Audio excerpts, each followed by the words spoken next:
Gəlici maşın yanına, maşın yanına gel. Maşın yanına gel, ged oraya, ged oraya. Qabaqcı qaç.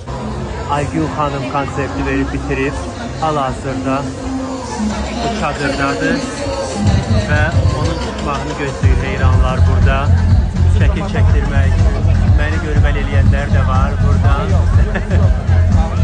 və həmin an divaçısı diva gəlir və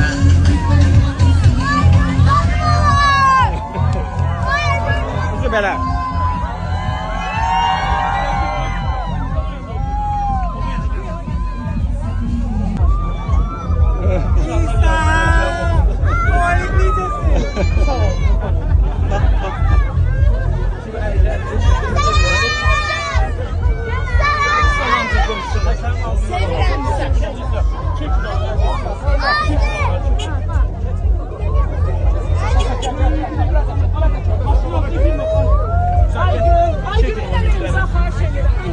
Şu kaçtı. Kaç.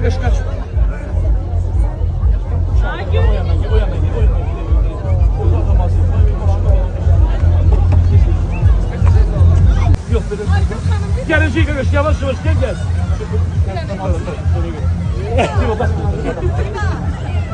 Can, necə sevirlər. Gelecek maşın yanına, maşın yanına gel.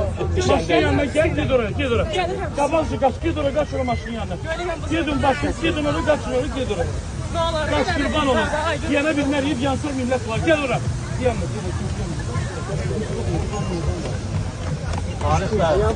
Düz gidin sonra. Ayşan, siz bir dənə qurban olun, Aygül xanım. Qaç, sen oraya qaç, bir bak. Gid oraya. Düz git, düz akla. Gel o binanın yanına, gid oraya atın, gid. Tələsmə. Marketin yanında. Ver onu mənə. Kuşlarını da ver Aygül xanıma, ver. Slide'in yanında. Hemen bir Qaçma, yavaş gel, tələsmə, mən söz verəcəksən, tələsmə. Yeli yanından. Marketin yanından. Sarı. Qaçma. Yaxşı adam, qaçma, mən sənə verməsəm girməyəcəm. Can, baxma, dur. Ürəyi yanacaq, qaç, rahat ol, atam. Rahat ol, götür atam. Sağ ol, qurban olum, sağ ol atam. Sağ ol, ay Allah. Bu sevgini pulla almaq olmaz. Bu sevgini pulla almaq olmaz, Quran haqqı olmaz. Bu uşağın ürəyi dayandı, oradan bura qaçma. Ay Allah, əlini Aygül xanım. Sağ ol Aygül. Necəsiz? Onlar bir daha şərki çəkin, xahiş edirəm. Gəl, çək, tez elə qaç. Çoxdan çəkin. Xahiş edirəm, bir daha Aygül xanım olur.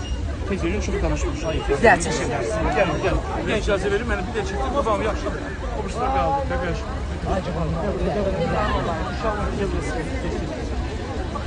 İşığı çəkin arkada. Yox. Aygül xanım. Bırakın geçsinlər, camaat koyaq, hələ sıra.